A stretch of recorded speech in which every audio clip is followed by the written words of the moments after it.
Buenas tardes. Les damos la bienvenida al CADEX, denominado Reanudando la Minería, la Infraestructura y la Pesca. Este espacio es organizado por IPAE y donde vamos a revisar los desafíos, los cuellos de botella y las oportunidades de la reapertura en estos sectores, tanto en el corto como en el mediano plazo. Mi nombre es Álvaro Monge, soy gerente general de Macroconsult y seré el conductor de esta sesión. En esta oportunidad contamos con la participación de Cayetana Aljovín, presidenta de la Sociedad Nacional de Pesquería, Pablo de la Flor, director ejecutivo de la Sociedad Nacional de Minería, Petróleo y Energía, y Leoni Roca, presidenta de AFIP. Hemos organizado la sesión de hoy de la siguiente manera. Yo voy a plantear 3 temas de discusión, a partir de los cuales nuestros panelistas nos darán cada uno su punto de vista, y luego daremos un espacio de diálogo en donde incluiremos las preguntas de cada uno de ustedes. Para ello, lo que los invito es a enviar sus preguntas a través del icono de preguntas y respuestas que está al final de la pantalla, en la parte inferior, y luego vamos a finalizar nuestro CADEX con las reflexiones finales de nuestros panelistas. Sin embargo, antes de empezar, yo quisiera compartir con ustedes algunas ideas que sirvan de contexto para la discusión. La primera de ellas, y bastante obvia a estas alturas, es que decidir abrir la economía y determinar un proceso de apertura no es una tarea fácil. Y no lo es, básicamente, porque estamos partiendo del supuesto de que como sociedad podemos restablecer nuestras relaciones económicas usuales, pero limitando el nivel de interacción social entre los ciudadanos, lo cual a primera vista puede parecer contradictorio.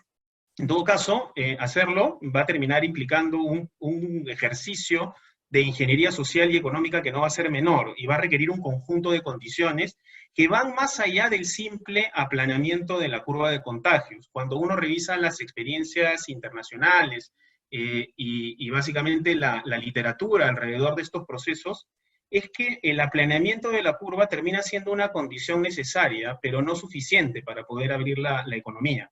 Adicionalmente, hay algunas condiciones como haber aprovechado la cuarentena para poner a punto el sistema de salud, que es básicamente la capacidad de calzar la oferta con la demanda, que los protocolos de salud y distanciamiento social se encuentren adecuadamente normados e institucionalizados, que exista un mínimo o un sistema de monitoreo piloteado e implementado, y que también exista un proceso de apertura ordenado, pero sobre todo predecible. Yo me atrevo a decir de que no es tanto en las condiciones necesarias, sino sobre todo en las condiciones suficientes, en donde probablemente estemos un poco más atrasados y habría que ponerles la atención en el muy corto plazo. Y creo que es importante hacerlo, y ahí va mi segunda idea, porque van a existir múltiples amenazas al proceso, y las cuales requerimos minimizar. En primer lugar, la informalidad. La existencia de grandes grupos informales no solamente van a perforar la cuarentena en sí mismo, sino también el conjunto de protocolos y de normas que se den dentro de la apertura. En segundo lugar, también los costos de adaptación de parte de las firmas. Y no me refiero por los costos a las inversiones que se tienen que hacer en desinfectantes o en determinadas medidas o determinadas compras de insumos que tienen que hacer las firmas, sino sobre todo es que las normas de distanciamiento social pueden terminar redundando en un conjunto de protocolos adicionales que requieran la reducción del número de turnos o trabajar con una cantidad de mano de obra por debajo del óptimo, o quizás procesos de reentrenamiento para trabajadores que van a tener que ser reemplazados por sus condiciones de ser susceptibles. Esto, al final del día, puede terminar incubando un golpe importante para ciertas firmas de baja productividad, ya de por sí golpeadas por la crisis, las cuales, evidentemente, antes de dejar de operar o de cerrar, van a optar por informalizarse y van a retroalimentar la amenaza anterior. Y finalmente, un elemento adicional es la capacidad de gestión del gobierno central y del gobierno local, que es donde se está poniendo el peso de la administración del sistema. Obviamente mi visión es una visión bastante macro y podría ser hasta cierto punto superficial cuando hablamos de cada uno de los sectores específicos. Y es por eso yo quiero detenerme ahí y quiero darle la palabra a nuestros panelistas para ir aterrizando algunos de los conceptos. Y específicamente quería hacerles una primera pregunta. ¿Cuáles son los desafíos específicos y cuellos de botella particulares que identifican en los sectores que les ha tocado liderar? De cara a la reapertura, o en el caso de las actividades que no pararon, los desafíos que enfrentaron y enfrentan para operar durante la cuarentena. Quiero cederle la palabra primero a Leoní, luego a Cayetana y finalmente a Pablo para que nos den sus comentarios por espacios de 4 minutos cada uno de ellos. Por favor, Leoní, adelante.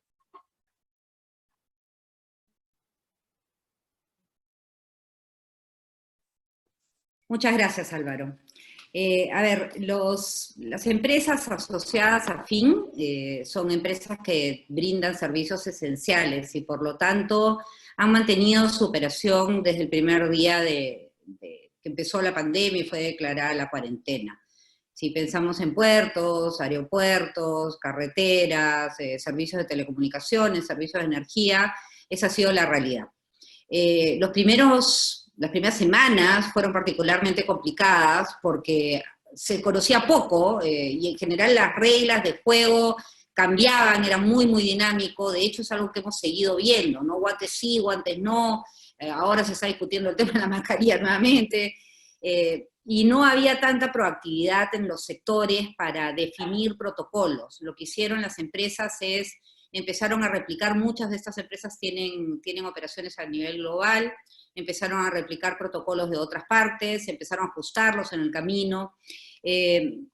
Ha sido complicado, pero fundamentalmente lo que mejor ha funcionado ha sido el tema de pautas de higiene, pautas de distanciamiento y un monitoreo muy, muy cercano de los colaboradores, que ha permitido no tener índices de contagio que preocupen. De hecho, se ha garantizado la continuidad de las operaciones. En el camino se fue haciendo más compleja los requisitos regulatorios, en fin, y lo que se ha hecho y quizás también profundizó el éxito de la continuidad de estas operaciones es trabajar mucho en comunicación interna. Los colaboradores recibían permanentemente SMS, los empleadores se comunicaban a través de redes sociales, redes internas, cartolas a lo largo y ancho de la organización. Muchas de estas empresas de servicios esenciales cuentan con sistemas de circuito cerrado de televisión, había mucho monitoreo de con quién almuerzas, colaboradores que compartían vasos o salían al área de fumar y se compartían el cigarrillo. Todas estas conductas han tenido que ser corregidas y también trabajar muy profundamente en transmitir mensajes en el sentido de que estas conductas son las que garantizan que haya contagios, es decir, todo lo contrario de lo que estamos buscando. Entonces, comunicación interna, clave. Lo otro que ha sido clave, sobre todo en una primera etapa, y va a ser particularmente grave en esta segunda etapa para los negocios que recién entran, es tener una buena interfase en el Estado. Las normas que están saliendo son recontra complicadas. Una dice una cosa, la otra dice otra. En telecomunicaciones, por ejemplo, que abarca montones de servicios, hay como 3 o 4 normas, y es difícil tener claridad. Los mismos actores dicen, ¿me acojo a esto o me acojo a lo otro? Empresas industriales, por ejemplo, que exportan, pero a la vez tienen parte de su producción no parada desde el comienzo porque está dedicada a servicios esenciales, no saben si entrar por la ruta de exportaciones o seguir en la ruta en la que ya estaban. Entonces, tener una buena contraparte en el Estado es fundamental. Hay sectores que han tenido más suerte que otros, por ejemplo, en el caso de puertos ha sido muy exitosa la interfase con la autoridad portuaria, ¿no? Que ha asumido un liderazgo bien, bien importante. El tema del transporte del personal también, hay industrias y hay empresas donde el personal vive más cerca del centro de trabajo y por lo tanto el monitoreo es más sencillo, y donde no se da esta característica, lo que ha habido es mucho transporte privado, particular, por parte de la propia empresa. El tema de que el trabajador no se pueda mover en su vehículo es un problema, no es un problema menor. En el caso de los puertos, por ejemplo, de servicios esenciales sí se permitió, entonces muchos trabajadores iban en sus propios vehículos o hacían pool entre ellos. Y lo otro, reportes, ¿no? Hay que generar una conciencia de que cualquier situación de fiebre, dolor de garganta, de cualquier sintomatología, tiene que ser reportada inmediatamente a la empresa de tal forma que se pueda hacer un seguimiento antes de que la persona ingrese a su centro de labores y sea un foco de contagio. Yo diría que básicamente esas son lecciones de esta primera etapa que las empresas asociadas a FIN ya pasaron, ¿no? Ahora estamos todos en el mismo tubo de los nuevos protocolos y la nueva fase de reanudación de actividades.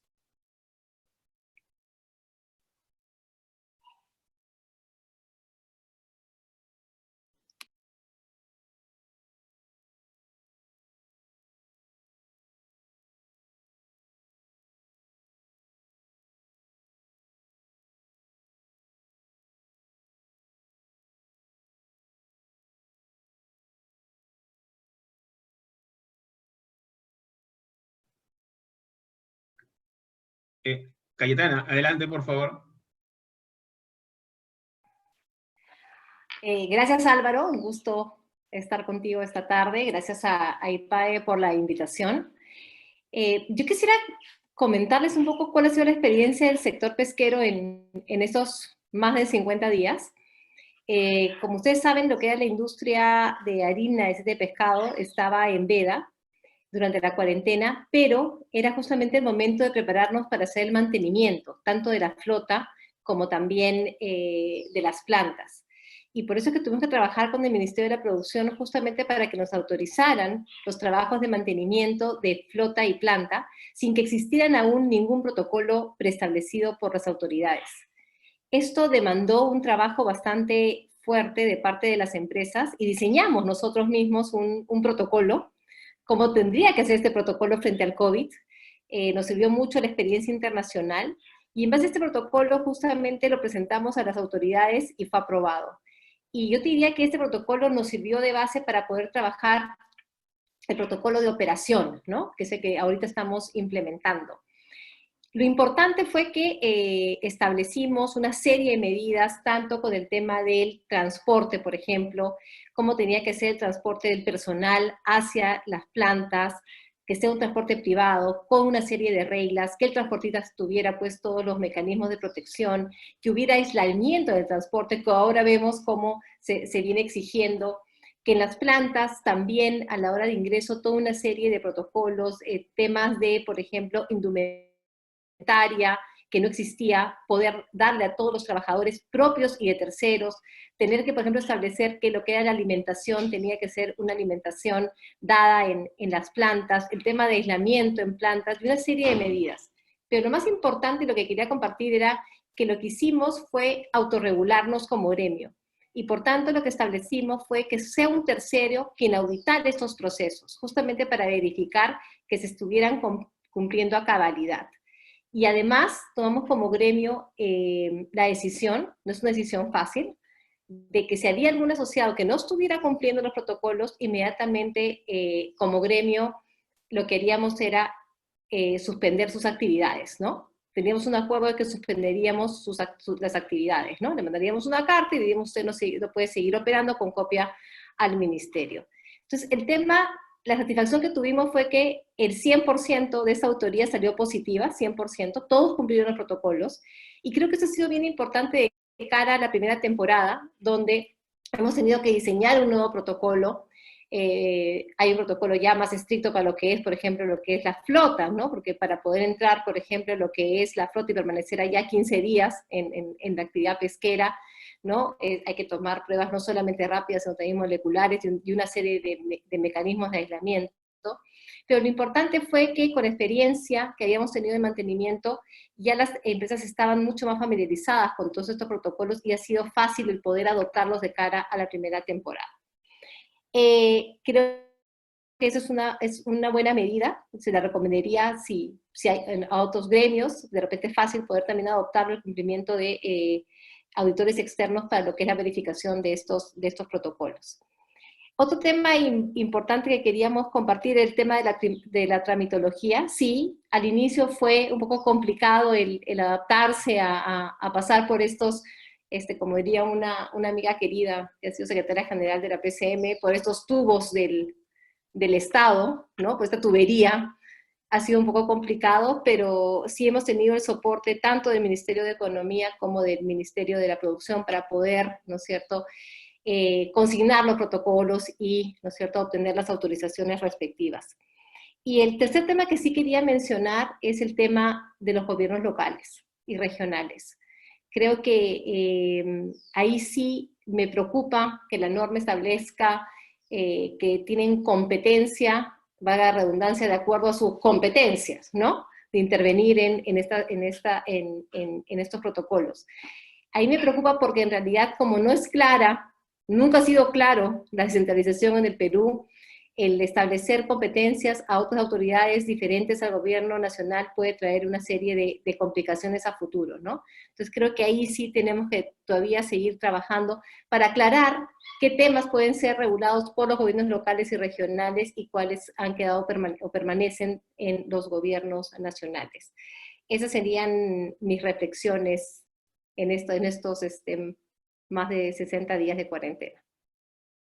Muchas gracias, Cayetana. Le doy la palabra a Pablo, por favor. Pablo. Sí, Álvaro. No sé si me escuchan, ¿estoy ya conectado? Sí. Perfecto. Sí, ya. En primer lugar, agradecer la oportunidad de compartir con ustedes estas reflexiones en torno a lo que está haciendo el proceso de reactivación para el sector minero. Voy a referirme puntualmente a manera de antecedente a cuál es el estado de situación, porque creo que es importante saber dónde estamos para entender a dónde vamos. Después referirme al principal desafío que enfrentamos y a los 6 cuellos de botella que hemos identificado a lo largo de estas deliberaciones de las últimas semanas. A diferencia de lo que ha ocurrido en otros países, donde la minería, siendo un sector tan importante, ha seguido operando, en el Perú la decisión que se tomó fue de solamente mantener operaciones mínimas indispensables. Esto se tradujo en una reducción significativa de las labores mineras, que prácticamente se mantuvieron entre 35 y 40% de los niveles que tenían antes de la cuarentena. Las cifras de marzo ya llegaron y no sorprende que las exportaciones, que el valor de las exportaciones mineras durante ese mes se haya contraído en 37% y lo que avisoramos en abril sea un monto considerablemente superior.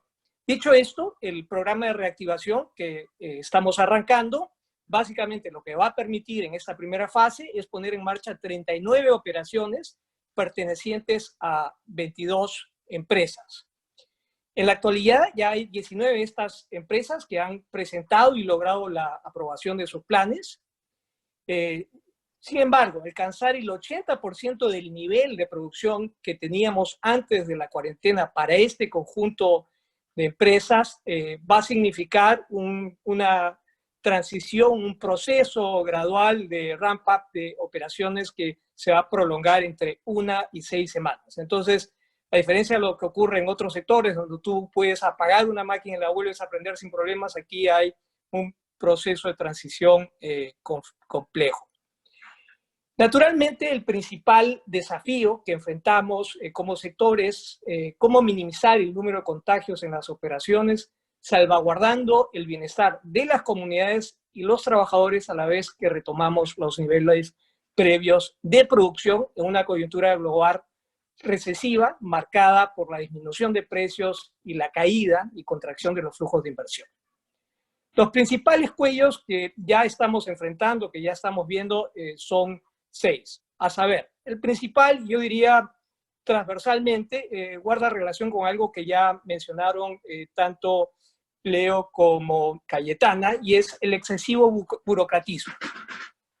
Los requisitos y exigencias que se han planteado resultan gravosos y en algunos casos carentes de fundamentos técnicos. Además, los procedimientos que se han establecido resultan un tanto engorrosos y voy a referirme puntualmente a lo que sucede en el sector minero, donde el protocolo, o mejor dicho, los planes que cada empresa debe preparar, que tienen que ser aprobados por los comités de salud y seguridad en el trabajo, deben a su vez ser revisados y aprobados por el MINEM antes de ser colgados o subidos al aplicativo del Ministerio de Salud. No se entiende este exceso de pasos cuando en realidad lo que bastaría sería tener una aprobación automática con cargo a un control ex post para agilizar trámites que resultan a todas luces excesivos y redundantes. Un segundo tema que nos preocupa, y ya se refirió a esto Cayetana, tiene que ver con los excesos subregionales. Los gobiernos subregionales, subnacionales, están estableciendo restricciones que son a todas luces ilegales, en el caso de la minería, y que pueden terminar entorpeciendo de manera dramática el proceso de reactivación. Por ejemplo, hay regiones que vienen limitando los días de circulación para el transporte. A ello hay que agregarle además la actitud de las rondas y distintos frentes de defensa que han montado tranqueras en varias vías, impidiendo todo tipo de desplazamiento. En consecuencia, no bastará con tener protocolos aprobados y planes listos, sino que será necesario, en muchos casos, restablecer el principio de autoridad. Un tercer cuello de botella, restricción, tiene que ver con el desplazamiento de personal. En la actualidad lo que tenemos es un protocolo vigente que pasa por básicamente un requerimiento de las empresas al MINEM, adjuntando un listado con el número de personas que se está transportando, el nombre de las personas, el lugar del destino, el nombre de la unidad a la que se dirigen, además de la presentación de un certificado médico, etcétera, etcétera. En el caso de los retornos, además se tiene que especificar la dirección a la que cada uno de los trabajadores se va a dirigir. Esta solicitud la aprueba el Ministerio y la manda al Ministerio del Interior, que a su vez notifica al titular minero. Se trata clarísimamente de un procedimiento absolutamente engorroso y disfuncional para la pronta reactivación del sector. Estamos nosotros esperando que esto se modifique y que rápidamente puedan emitir algún tipo de directiva que deje en suspenso lo que claramente es un enorme cuello de botella para la reactivación. Un cuarto tema tiene que ver con la provisión de insumos. Hasta el momento las cadenas de suministros han venido funcionando de manera fluida, pero ya tenemos noticias de que hay demoras y problemas en las aprobaciones de los planes para algunas de las empresas que están apoyando al sector. En ese sentido, en la medida en que se produzca el incremento de actividades de las empresas que están ya siendo autorizadas, salvo que le imprimamos otra velocidad y otra tónica a las aprobaciones de los proveedores, posiblemente podamos estar enfrentando problemas de aprovisionamiento. Un quinto tema tiene que ver con la consulta previa. Si bien se han modificado las normas que permiten el uso de mecanismos alternativos, facilitadores de la comunicación para la realización de los procesos de participación ciudadana que son consustanciales a la aprobación de los estudios de impacto ambiental, no ha ocurrido lo mismo, no ha sucedido lo propio con la consulta previa con las comunidades. En el caso de la consulta previa no se ha expedido ninguna modificación que permita sustituir estas reuniones y asambleas presenciales por el uso de mecanismos alternativos de comunicación. Y esto ciertamente resulta muy preocupante porque hay una serie de proyectos cuya puesta en marcha va a depender de la suerte que cobren el proceso de consulta previa. En consecuencia, no podemos darnos el lujo de dejar esos procesos en suspenso y resulta fundamental que podamos impulsar estas modificaciones a fin de hacer extensiva esas flexibilidades que tiene la participación ciudadana también a los procesos de consulta previa. Un tema adicional es el que guarda relación con la adecuación de los campamentos, ¿no? Las exigencias de distanciamiento social plantean enormes desafíos para las empresas en lo que respecta al reacondicionamiento de los espacios, la organización de los comedores, los dormitorios, los lugares de recreación y demás. Además, plantean un desafío igualmente monumental respecto a la reorganización del trabajo y sobre todo la incorporación de guardias con periodos más extensos que permitan minimizar la posibilidad de contagio en las operaciones. Entonces, estos son 6 de los cuellos de botella que hemos clarísimamente identificado. Uno de ellos es transversal. Evidentemente, y también me sumo a lo ya dicho por Leo y por Cayetana, pues este proceso que evidentemente ha tenido una serie de tropiezos, también da cuenta de algunas normas que resultan un tanto contradictorias entre sí, que seguramente van a tener que ser revisadas, como ya sucedió con algunas otras que no tenían pues ningún sustento técnico y que lejos de estimular y propiciar un proceso ordenado y efectivo de reactivación, lo único que iban a hacer era complicar. Entonces yo dejaría mis comentarios iniciales en esa nota, con cargo a retomar algunos de estos temas más adelante en la segunda vuelta de preguntas.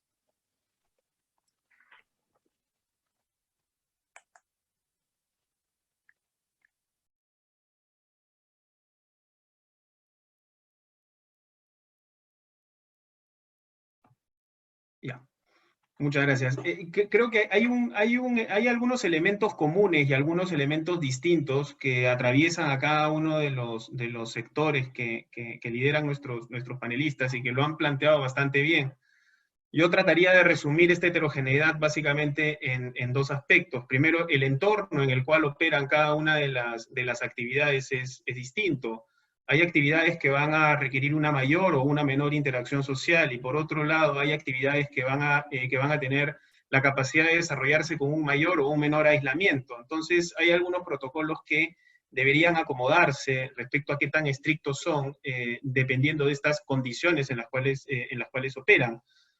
Pero adicionalmente, y es un comentario que hizo Pablo al final, tiene que ver con la forma en la cual se estructura esta cadena de abastecimiento, y cómo es que esta cadena de abastecimiento también va a tener un conjunto de protocolos que sean lo suficientemente adecuados para poderle dar continuidad al negocio. Y esta medida de esta dimensión invita a pensar respecto a cómo está compuesta, cuál es, si es que existen empresas de alta productividad, de baja productividad, que pueden acompañar protocolos más o menos estrictos, o de repente la necesidad de implementar algún tipo de incentivo condicionado a ciertos comportamientos, porque al final del día lo que queremos es preservar la seguridad y la salud de las personas.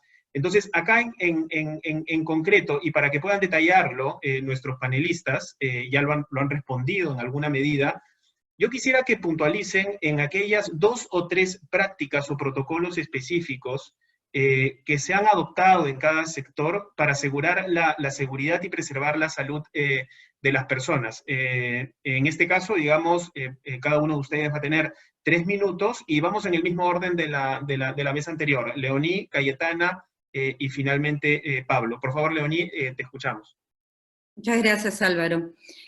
A ver, como todas las empresas que son exitosas, y empresas no me refiero a una sociedad anónima, sino empresas que lleva a cabo el ser humano, todas las partes incumbidas en esta empresa tienen que ser conscientes de cuál es el reto y colaborar en ellos, en conseguirlo, ¿no?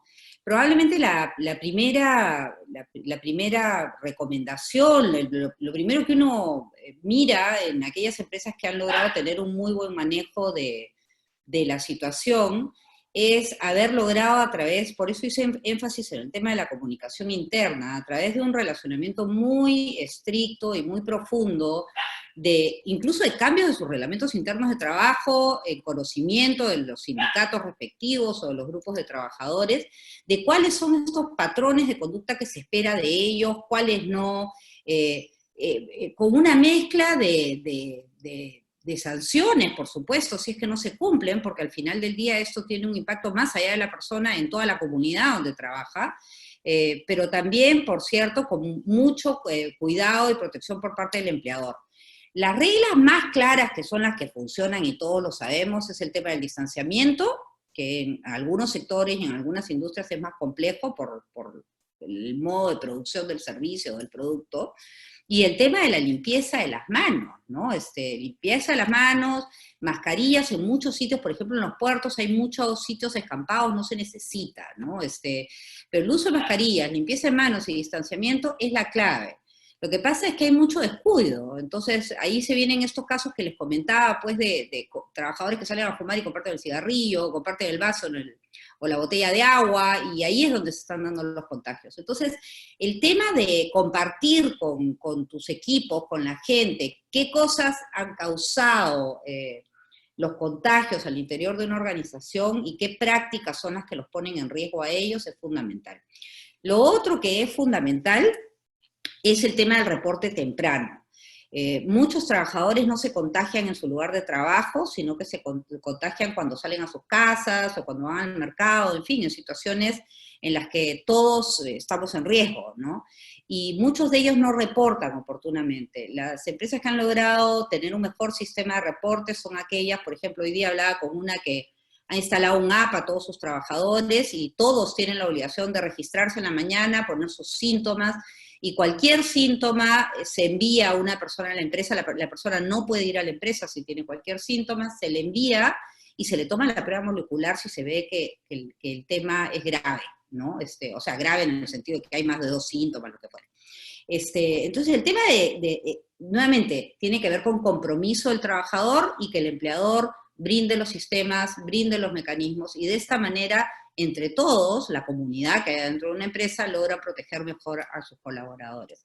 Yo diría que esos son los 2 temas, trabajo conjunto en la comunicación, trabajo conjunto en el seguimiento. Las reglas cambian todos los días. Hoy día leí una noticia que ahora el distanciamiento tiene que ser 5.5 metros, según no sé qué estudios que han hecho, porque con el viento el virus viaja, ¿no? Y van a seguir cambiando, y por eso estas 2 herramientas son fundamentales.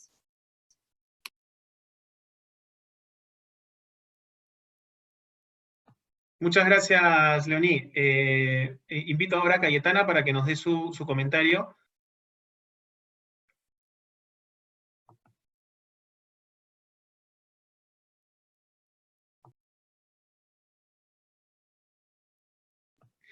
Cayetana, creo que estás con el micrófono Ahora apagado. sí. Perfecto, ahora sí. Gracias. No, lo que comentaba es que creo que voy a ahondar un poco lo que ha mencionado Leoní, ¿no? Porque no hay nada diferente o algo que tendría que agregar. Básicamente es que tenemos que ser muy rigurosos en el cumplimiento de los protocolos. La rigurosidad es básica. Yo diría la autorregulación de las empresas es fundamental. Y en el tema de comunicación, quizás ahí ahondar un poco en el sentido de no solamente es un tema de comunicación interna hacia los colaboradores, sino hacia las familias de nuestros colaboradores. Y también, por supuesto, con los gobiernos locales y regionales. Yo puedo ser muy estricta en el cumplimiento de los protocolos cuando el personal entra a mi planta, pero ¿qué sucede si en el hogar de mi trabajador no se están cumpliendo las medidas de aislamiento, no se está cumpliendo con el lavado de manos, no se están cumpliendo con todos los mecanismos y protocolos que tenemos que tener en casa? Entonces creo que ese factor es bastante importante y que a veces lo descuidamos porque pensamos que todo tiene que hacerlo o todo tiene que estar previsto en la empresa y nos olvidamos que hay un factor fundamental que es en la sociedad y también en nuestras propias casas. Te diría que es importante el tema de la autorregulación, porque como bien decía Leoní, esto va a ir cambiando. Y no es que necesitemos un protocolo escrito en piedra, y como este protocolo ya me lo aprobó el ministerio tal o cual, es lo que voy a seguir. Creo que todo se puede ir mejorando también en el tiempo, conforme las investigaciones se van desarrollando. Entonces creo que tenemos que tener también esa flexibilidad de poder incorporar nuevos aspectos para justamente asegurar la salud.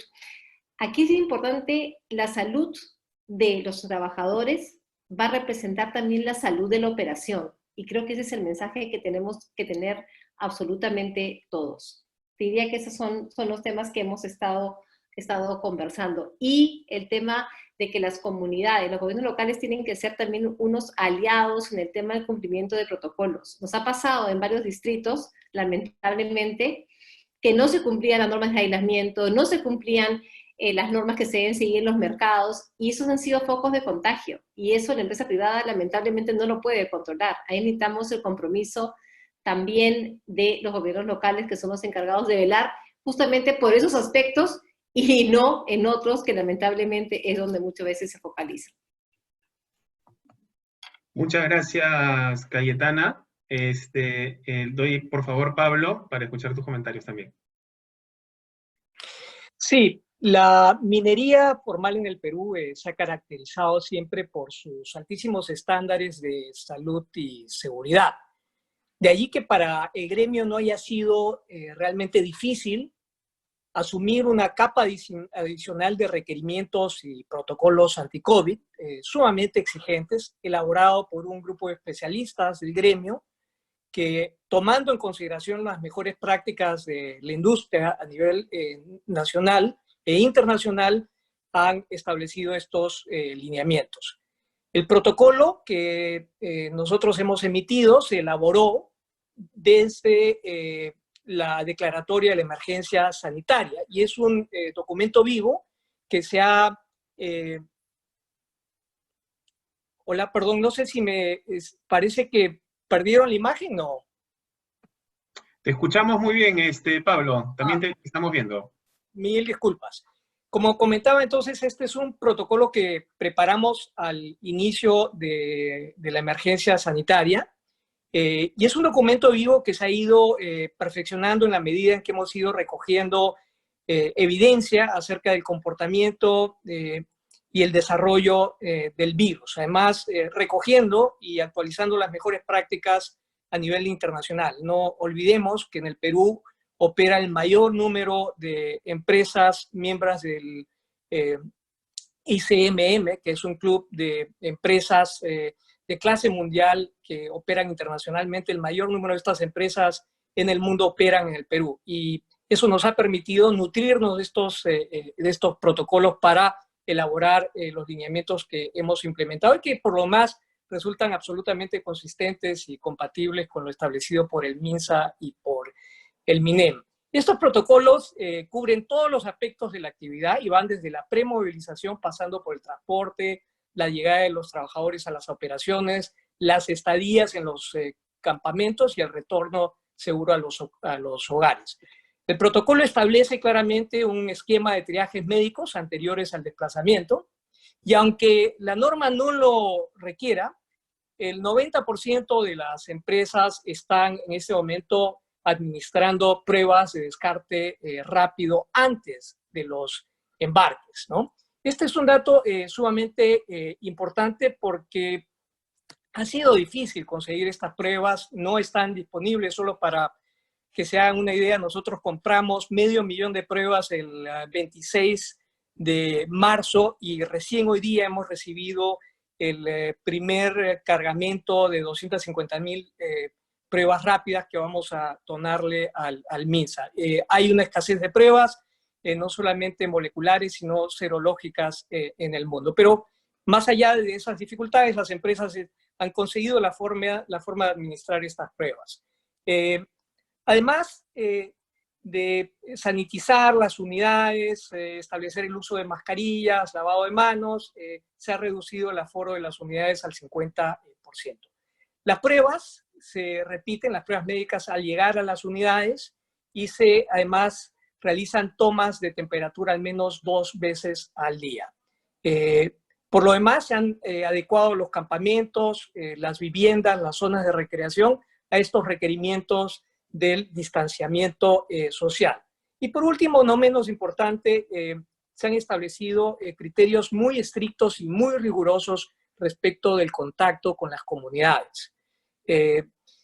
Se pretende minimizar estos contactos y a la vez mantener la fluidez de las relaciones, para lo cual se están estableciendo el uso de tecnologías de la información de forma tal que no se expongan a los miembros de las comunidades a posibilidades de contagio.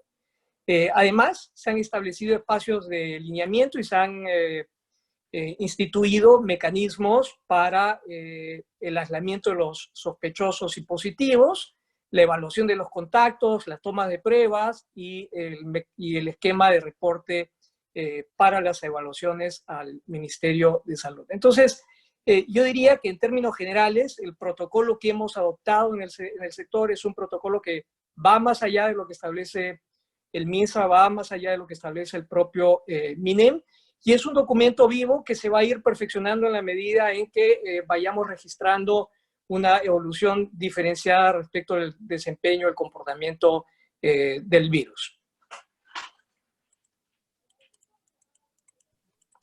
Muchas gracias, Pablo. Yo para este último bloque de preguntas, quisiera que pensemos un poco más allá de los sectores productivos específicos, y que me ayuden a pensar en algo de lo que ustedes ya han comentado en alguna medida. Leonie habló de la importancia de la comunicación, Cayetana de la familia, de la importancia de involucrar a la familia del trabajador, y Pablo de estas relaciones complejas que tiene la minería con la comunidad. Entonces, quiere decir que estas actividades económicas de alguna u otra medida tienen relaciones complejas con el entorno. Entonces, a partir de ahí, la duda que me surge es cuáles podrían ser o qué lecciones podemos extraer en los sectores de la minería, la pesca y la infraestructura, que podrían ser adoptadas no solamente por otros sectores productivos, sino que también podrían ser adoptadas por estas otras personas que interactúan con nosotros para poder superar y tener un nivel de reapertura importante. Quizás lo pueden enfocar desde el punto de vista de una práctica particular de una empresa, o de repente advirtiéndonos a partir de algunos cuellos de botella importantes que han identificado ustedes en el proceso. Nuevamente, cada uno tendrá unos 3 minutos para contar con sus opiniones, y empezamos, y vamos en el mismo orden con Leonie, Cayetana y Pablo. Adelante, Leonie. Gracias, Álvaro. Yo quisiera centrarme en cosas que podemos arreglar para hacer más fluido y más sencillo el proceso de apertura. Primero, resaltar el tema de la participación que tiene la norma, tanto de las municipalidades como de los organismos reguladores en la supervisión de estas normas. En el caso de servicios esenciales, todos ellos tienen un organismo regulador a cargo, y la verdad es que los organismos reguladores no tienen idea cómo supervisar estas cosas. Son un agente más con nuevos criterios, es decir, vas a tener a la SUNAFIL, al MINSA, a la municipalidad y al organismo regulador. Esto evidentemente no es bueno. Muchas manos en el plato causan arrebato, dice el dicho, ¿no? Pero acá no solamente es el riesgo de que supervisen, sino que además, y lo estamos viendo, hay un tema de reguladores y municipalidades que están estableciendo normas adicionales. Esto complica más todavía las reglas de juego. A ello hay que sumarle una serie de reglas que se dan y se quitan, que es normal en el proceso de aprendizaje, pero lo que no es normal es que reglas que se quitan se insiste en ponerlos. Por ejemplo, los operadores de call center, y todos sabemos que sin servicio de telecomunicaciones no tendríamos nada ahorita, no podríamos hacer transferencias, no podríamos tener CADEX, en fin, no podríamos, ¿ya? Sin embargo, se insiste en que los call centers, que es el mecanismo que se usa para acceder a servicios de cualquier tipo, a reportar averías técnicas y demás, usen guantes. La persona del call center está frente a un computador, es todo lo que hace. Entonces, hay una serie de cosas que ya está probado que no sirve y se insiste en ellas. Hay otras reglas, por ejemplo, que hay que empezar a flexibilizar. Por ejemplo, vuelvo al tema de Telcom, se ha impedido que se haga delivery, por ejemplo, de un aparato de estos de internet móvil, estos que enchufas, o sea que no tiene que entrar personal a tu casa, que se haga delivery a menos que sea con personal propio. Bueno, se entiende si la empresa que te da la logística no tiene a su personal debidamente formalizado y todo lo demás. Pero lo cierto es que las compañías de telecomunicaciones, las 4 operadoras de Telcom, no tienen en planta repartidores de equipos, y no los van a tener. Entonces, hay una serie de temas prácticos que hay que encontrar la forma de levantarlos rápidamente para hacer un restablecimiento cabal de todo lo que son servicios públicos. Nuevamente, yo me quedo en el mundo de los servicios públicos. Y el tema de la interfase también es fundamental. Esta cosa de que uno tiene 100 dudas como empresa de qué permiso tramita, en qué ministerio, haberlo hecho sectorial, yo no sé si fue la mejor idea. Al final del día, en este juego de definir quién abre primero y quién después, hay ganadores y hay perdedores. Y esto es una cosa que debería llamarnos a reflexión, ¿no?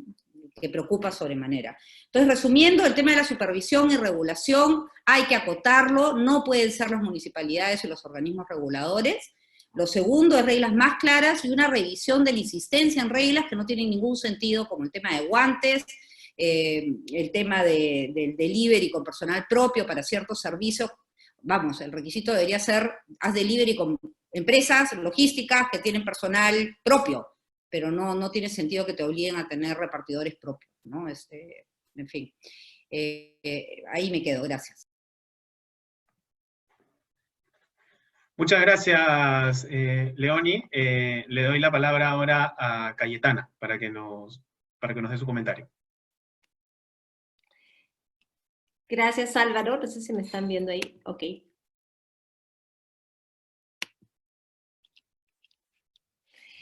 Gracias, Álvaro. Yo quería detenerme en un tema bien importante y que creo que poca gente lo está tomando en consideración.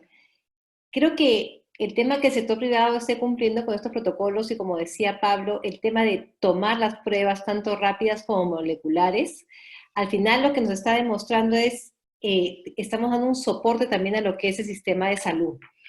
Creo que gracias a estas pruebas que están en los protocolos, estamos identificando muchísimos casos de COVID y que justamente pueden ser tratados de una manera temprana. Si no existieran estas pruebas, nunca sabríamos si estas personas han tenido COVID y podrían estar contagiando a otras personas. Ahí lo importante es, COVID vamos a tener seguramente al final de esta pandemia absolutamente todos. De eso creo que no se van a librar bien pocos. Lo importante es detectarlo y detectarlo a tiempo y que este no sea un foco de contagio, ¿no? Creo que eso es un tema bastante importante. Y ahora que Leoní hablaba de la supervisión, tenía una anécdota también. Nosotros, para que entren terceros a las plantas pesqueras, también las hacemos pasar por una prueba rápida. Bueno, 2 supervisores que querían ingresar, les hicimos la prueba y tenían COVID. Entonces, se imaginan lo que hubiera sido si hubieran entrado sin pasar por estos procesos y por estos protocolos, hubiera sido bastante complicado. Un tema que también queríamos señalar es, por lo menos en la industria pesquera, con todas estas regulaciones que existen, un tema que sí se ha quedado y que puede ser complicado para la operación y poder terminar justamente con la captura de la cuota, es las limitaciones que se han dado al inicio, ¿no? Recién podemos operar con el 60% de la flota, y esto es una gran limitante.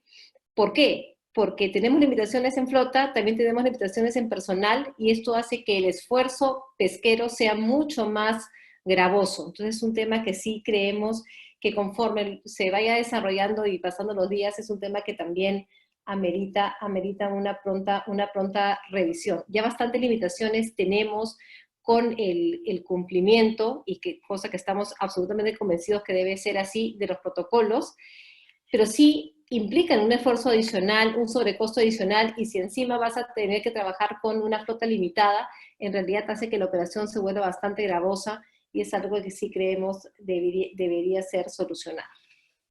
Gracias. Muchas gracias, Cayetana. Ahora le doy la palabra a Pablo para su comentario.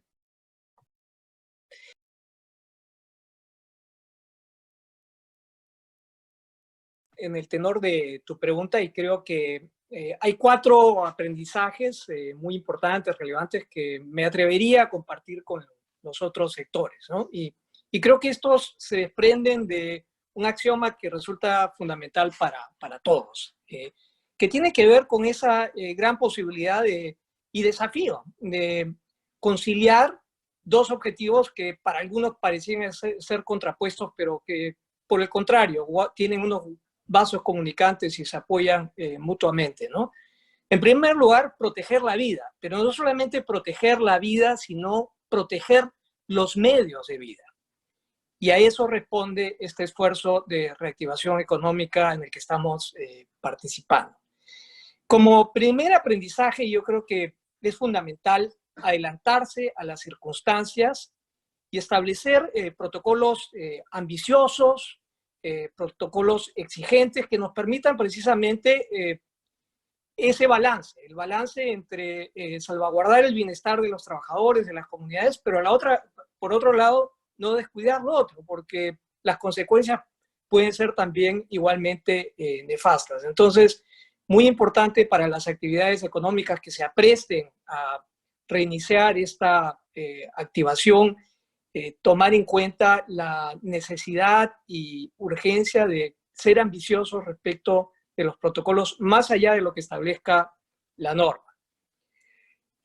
Otro tema que me parece fundamental tiene que ver con trascender la inmediatez del sector y pensar en la cadena. Nosotros no trabajamos de manera aislada, dependemos de insumos que son bienes finales de otras empresas, de otros sectores. Entonces, creo que es importantísimo plantear una reflexión más amplia e integradora cuando se piensa en reactivar un sector, además tomando en consideración las preocupaciones de proveedores, las preocupaciones de contratistas, que son parte integral de la cadena y que tienen que ser incorporados también en esta discusión sobre los planes de trabajo y los protocolos que se implementen, ¿no?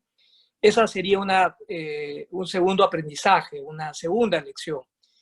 Un tercer tema que me parece no debemos soslayar es la importancia que tiene el involucramiento de los trabajadores en el diseño y la propia puesta en marcha de los protocolos. Finalmente, el gran desafío que enfrentamos es cómo lograr cambios en comportamientos que están muy enraizados en la forma como vivimos, en la forma como nos socializamos los unos con los otros, la forma como organizamos nuestro propio trabajo. Eso requiere un esfuerzo deliberado y sostenido que pasa en muchos casos por enormes cambios de paradigmas que no son fáciles. De ahí la enorme importancia que tiene el involucramiento directo de los trabajadores y el trabajo conjunto entre la administración y los trabajadores, los colaboradores, para lograr ese alineamiento sin el cual estos protocolos y estas políticas pues no van a no van a poder ser implementadas, ¿no? Hay un cuarto tema que lamentablemente a muchos les va a tocar vivir, porque más allá de lo ambicioso que puedan ser los protocolos o lo significativas de las barreras que elijamos, pues hay una posibilidad de contagio que es inminente. Y cómo manejamos esos escenarios extremos que son generadores de gran ansiedad, que son generadores de enorme preocupación en los trabajadores, resulta fundamental. La experiencia de aquellos que lamentablemente han tenido que vivir esa situación da cuenta de dos temas que resultan cruciales, ¿no? El primero tiene que ver con la transparencia en la comunicación. La comunicación interna y la comunicación externa resultan críticas frente a situaciones extremas como esa. Crítica la comunicación interna en torno a la necesidad de mantener a los trabajadores debidamente informados de manera adecuada acerca de lo que está sucediendo, y también la importancia de comunicar a los grupos de interés externos que tienen una legítima preocupación en torno a lo que sucede en la empresa sobre lo que está ocurriendo en estas situaciones extremas que todos deseamos evitar. Hay una dimensión poco discutida en los protocolos de salud que resulta especialmente relevante en ese contexto, que es el apoyo psicológico para los trabajadores. Reitero, las experiencias que han tenido aquellos que han debido manejar estos escenarios es una que pone de especial manifiesto la importancia del apoyo y el soporte psicológico para mantener la fluidez en las relaciones dentro de las operaciones y la relación con los distintos grupos de interés fuera de las mismas. Entonces yo dejaría con esos cuatro aprendizajes esta tercera ronda de preguntas, Álvaro. Muchas gracias, Pablo. Vamos a dar inicio ahora a las preguntas del público. Yo he anotado 3, me he visto en la obligación de priorizar por el tiempo. Y la primera pregunta la quería compartir con Leoní. Leoní en parte de su presentación mencionó el app. ¿no? Y la pregunta viene vinculada a cómo se está planeando apoyarse en la tecnología para combatir esta situación en el sector de infraestructura. Leoní, te dejo unos 2 minutos para que puedas ayudarnos con tu respuesta. A ver, yo comenté un caso específico que conozco en el sector de infraestructura y también lo he escuchado en otra empresa industrial, ¿ya? Estas son prácticas que no son mandatorias, se han implementado por decisión propia de las empresas. Básicamente lo que hacen es que es obligación del trabajador todos los días en las mañanas en sus casas registrarse y pasar por un triaje. Ese triaje determina si la persona tiene algunos de los síntomas que no debe ir a trabajar. Inmediatamente se reporta, hay una pantalla que recibe el área de recursos humanos, otra que la recibe el mismo trabajador, digamos, y lo que se hace inmediatamente es el área de recursos humanos manda a alguien para que haga una revisión del trabajador en su casa. Este trabajador se queda aislado, se le da un seguimiento, y en función de los síntomas se le aplica las pruebas. Una de esas empresas aplica directamente la prueba molecular para tener claridad absoluta. Sabemos que las pruebas rápidas pues, han tenido algunos problemas de fiabilidad. Aplica la prueba molecular y aísla a la persona hasta tener los resultados de la prueba. Cuando la prueba sale negativa, la persona se reincorpora. Ahora, la pregunta también hacía relación a cómo se manejaban los contactos que había tenido esta persona. Como mencioné en la primera intervención, en lo que es servicios esenciales, las empresas tienen cámaras de televisión en todas partes. Entonces, inmediatamente se revisa con el sistema de circuito cerrado de televisión todas las personas que han tenido todas las personas que han tenido contacto con la persona contagiada, e inmediatamente todos pasan a hacer sus 15 días de aislamiento, que es lo que corresponde. Nuevamente, dependiendo de la criticidad de la persona, si es una persona que hay 2 o 3 personas que operan una grúa y se ha contagiado este grupo, se les aplica de inmediato la prueba molecular para ver si reingresan al trabajo ante un negativo o no, ¿no? Entonces, digamos, depende de cada tipo de operación, pero creo que acá lo crítico es hacer notar que para el empleador, para la empresa, tener a su personal sano es fundamental. Esto, vamos, lo que decía alguien, la salud de la persona es la salud de la empresa. Acá hay un binomio que funciona, son las dos caras de una misma moneda. Ningún empleador tiene ningún interés en que sus empleados se enfermen. Esto es terrible para su gente y es terrible también para su empresa. Y por lo tanto, los protocolos, unos más profundos, unos autorregulados, otros como resultado de la regulación pública, lo que están haciendo es adaptando a cada circunstancia específica y a cada tipo de actividad, según los tipos de contacto, según el contacto con la comunidad, con la cadena de valor, con los proveedores, distintas reglas que permitan que en la medida de lo posible se mantenga la sanidad y la salubridad de todo el personal y de toda la empresa. Ahora, alguien comentó por ahí una pregunta que ¿qué deberían hacer las municipalidades? Y también se ha comentado que los trabajadores no se están enfermando muchas veces en el centro de trabajo, sino que se están enfermando cuando regresan a sus casas y van a los mercados, en fin. Si tuviéramos una acción más efectiva de las municipalidades en los mercados, en los centros de abasto y en todos los sitios donde sabemos que tenemos focos de contagio, tendríamos mucho más tranquilidad, porque el trabajador está bastante protegido en el ámbito laboral y cuando está fuera debería tener una protección de su autoridad local, de su autoridad municipal. Yo más bien haría un llamado a las autoridades municipales que velen por eso, por esa protección del trabajador fuera de su centro de trabajo, porque dentro de su centro de trabajo, él, con todas las herramientas que le da su empleador y con todos los protocolos, está bastante protegido. Muchas gracias, Leoní. Le quería hacer la siguiente pregunta a Cayetana, y la pregunta que nos han hecho llegar es, se ha reanudado la pesquería industrial y las plantas han implementado sus protocolos, pero se ve casos de trabajadores con COVID-19. ¿Qué está fallando o cuáles son esos puntos críticos que habría que destacar? A ver, creo que no es que esté fallando, creo que lo que te demuestra eso es que el protocolo se está aplicando, ¿no? Si se puede identificar casos de COVID es porque justamente la industria pesquera industrial está aplicando esos protocolos y por eso es que salen personas con casos positivos y que son rápidamente, ¿no es cierto?, o trasladadas a que hagan cuarentena o a un centro de salud, en función de lo que salga esa prueba, ¿no? La tasa de contagio, de contagio además es baja, es 1 por 1000. Creo que lo que ha sucedido en muchos lugares, en algunas plantas, sobre todo en el interior, ha sido justamente que los contagios se han producido no en el centro laboral, sino fuera del centro laboral. Y es a lo que justamente se refería Leoní, ¿no? A la importancia de que los municipios ya hubiera sido, porque ya es pasado, lamentablemente, pero todavía tienen que continuar haciendo valer los estados de aislamiento, de toque de queda, que no se han respetado en muchísimos lugares, ¿no?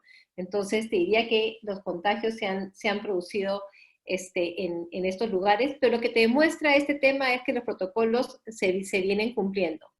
Hoy hemos tenido una noticia, y claro, las redes sociales comienzan también a tergiversar una serie de información, ¿no? De un tripulante que había fallecido por COVID. Eso está bajo investigación porque ese tripulante pasó por prueba rápida, prueba molecular, y no tuvo fiebre. Entonces es muy difícil que sea, ¿no es cierto?, esa enfermedad. Pero claro, las redes sociales ya inmediatamente comienzan a decir algo y todos lo comienzan a creer como si fuera un mantra, ¿no? Creo que hay que siempre asesorarse y leer los comunicados que justamente decía Pablo, tanto internos como externos, y creo que ahí la comunicación es bastante importante y es lo que debería hacerse notar, ¿no? En estos casos.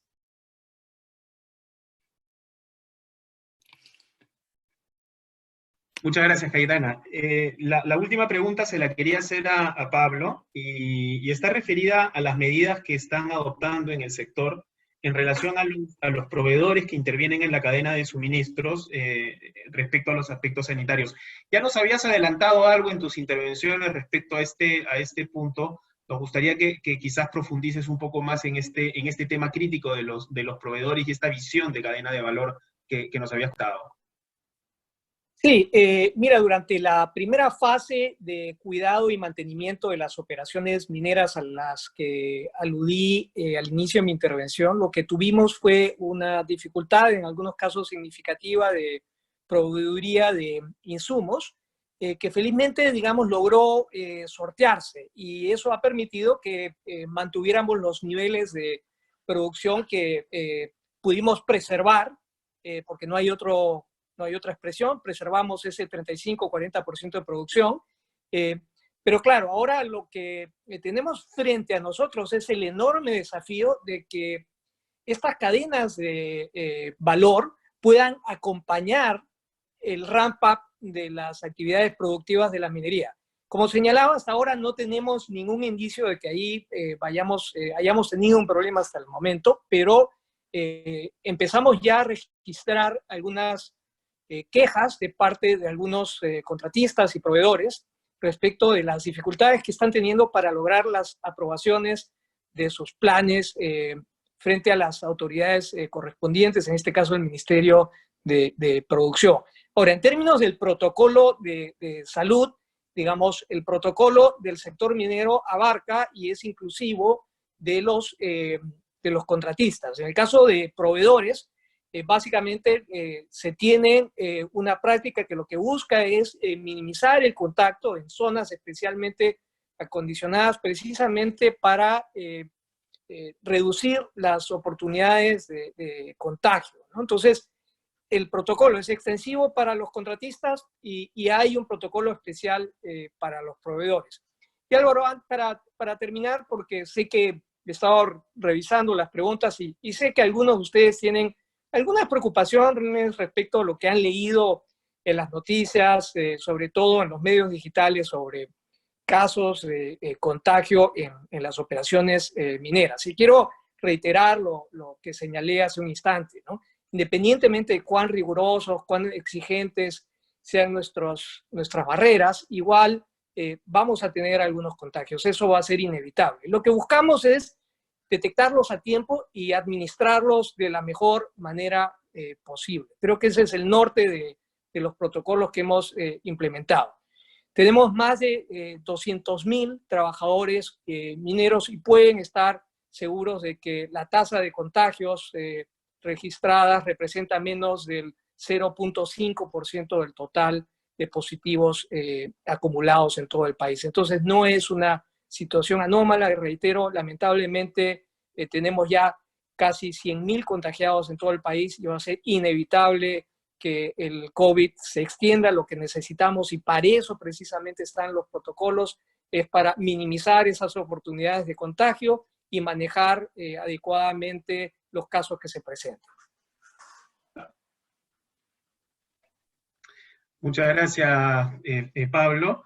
Yo quería quedarme con 3 ideas fuerza que creo que nuestros panelistas nos han ayudado a identificar en este proceso. Y las voy a soltar simplemente como ideas, no voy a profundizar mucho más en ellas. Lo primero es que, como había comentado al inicio, no es un proceso sencillo y requiere la participación del sector privado. Porque el sector privado puede aportar la experiencia de campo que tiene, y a partir de ahí puede ayudarnos a optimizar muchos procesos. La segunda idea que me ha quedado clara es la visión de la cadena, y justamente esta es la visión que aporta el sector privado, ver esta cadena productiva, pero no solamente limitándose a los proveedores, contratistas, sino también al entorno en el cual se desarrollan las actividades. Se ha mencionado el término de familia, el término de comunidades, que son importantes verlas, porque al final del día estamos hablando de un elemento conjunto, en donde la comunicación termina siendo transversal. Y finalmente la gestión del Estado, tanto a nivel del gobierno central como a nivel de los gobiernos locales, porque son ellos quienes van a administrar el proceso y cualquier falla puede terminar costando vidas, porque eso es al final del día de lo que estamos hablando.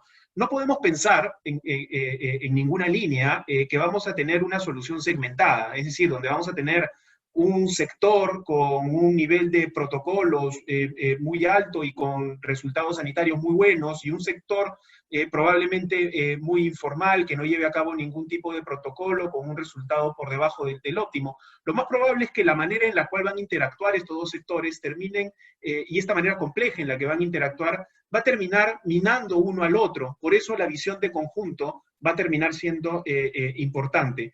Yo quisiera dejar ahí mi reflexión final y más bien invitar a Leonie, a Cayetana y a Pablo para que nos den sus conclusiones y las reflexiones finales que quieren compartir con nosotros.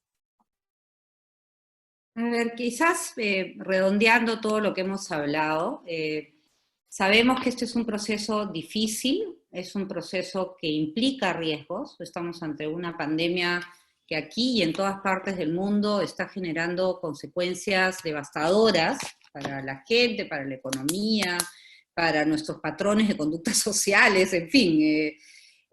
No es fácil abrir, y va a haber errores, y van a haber avances, van a haber retrocesos. Lo que sí sabemos es que hay 3 o 4 pautas de conducta que, siguiéndolas, minimizan los riesgos. El tema es cómo logramos que al interior de las empresas, que tienen que seguir produciendo para que no tengamos sumada la pandemia de salud, una pandemia económica de la cual no logremos recuperarnos nunca, ¿cómo hacemos para que al interior de las empresas estas 4 o 5 pautas de conducta sean cumplidas de manera rigurosa, en una colaboración entre protocolos bien establecidos y bien supervisados, tanto por el empleador como por la autoridad competente, no las 500 autoridades competentes, y por los propios trabajadores que naturalmente son aliados en este esfuerzo? Yo creo que eso es un resumen. Muchísimas gracias, Leonie. Cayetana, ¿cuáles serían tus reflexiones finales, tus conclusiones que puedas compartir con nosotros? Bueno, creo que es claro, ¿no? Escuchando a Pablo y a Leonie, o sea, hay coincidencia, ¿no? La preocupación por la salud de los trabajadores no es una preocupación solamente del gobierno, es una preocupación y una responsabilidad del empresariado. Y así lo estamos asumiendo. No hemos necesitado que nos digan que teníamos que hacer un protocolo para poder diseñarlo. Lo hemos hecho, y lo hemos hecho porque es nuestra responsabilidad, y es como creemos que tenemos que enfrentar justamente la reactivación y esta pandemia, ¿no? Creo que la reflexión final es: ustedes están viendo el sector infraestructura, minería, pesca, todos comprometidos en que la salud está primero. Y como lo dije hace un rato, la salud de los trabajadores es la salud de la operación. Muchas gracias, Cayetana. Pablo, por favor, tu comentario final.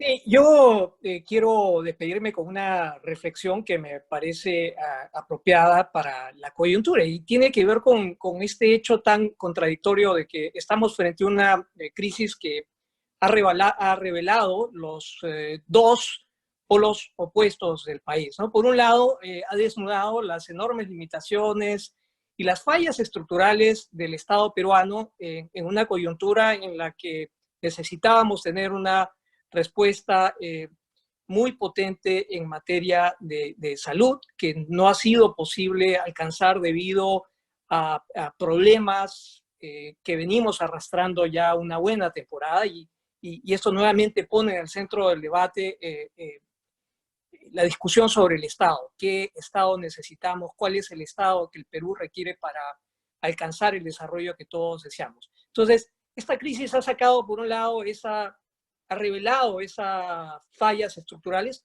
pero por otro lado también ha vuelto a poner de manifiesto algo que ya hemos visto en otras crisis, que es ese enorme capital social que el Perú tiene, esa gran capacidad de movilizarse, de ser solidarios, de extender una mano. Yo creo que tenemos que construir sobre esto último para enfrentar lo que sin dudas es la peor crisis que ha vivido el país en su era republicana después de la guerra con Chile. Creo que a portas de celebrar 200 años de independencia tenemos frente a nosotros un desafío que exige y demanda lo mejor de todos los peruanos. Yo quiero terminar con una nota positiva porque estoy convencido de que cuando los peruanos se lo proponen podemos sumar esfuerzos y lograr superar los desafíos más exigentes. Muchas gracias, Pablo, por ese mensaje final. Bueno, con eso damos por concluido el CADEX de hoy. Primero les agradecemos a todos por su participación y de manera especial a nuestros panelistas. Lo que sí los invito es a completar una breve encuesta que aparecerá al final de la pantalla, y además quería agradecer a los medios estratégicos aliados de IPAE en la transmisión de este evento, que son la revista Caretas, la Agencia Andina, el Diario El Peruano, el Diario de la República, los portales PQS y En Agenda. Próximamente, IPAE les hará llegar las invitaciones para los siguientes CADEX. Buenas tardes a todos y cuídense mucho. Muchas gracias.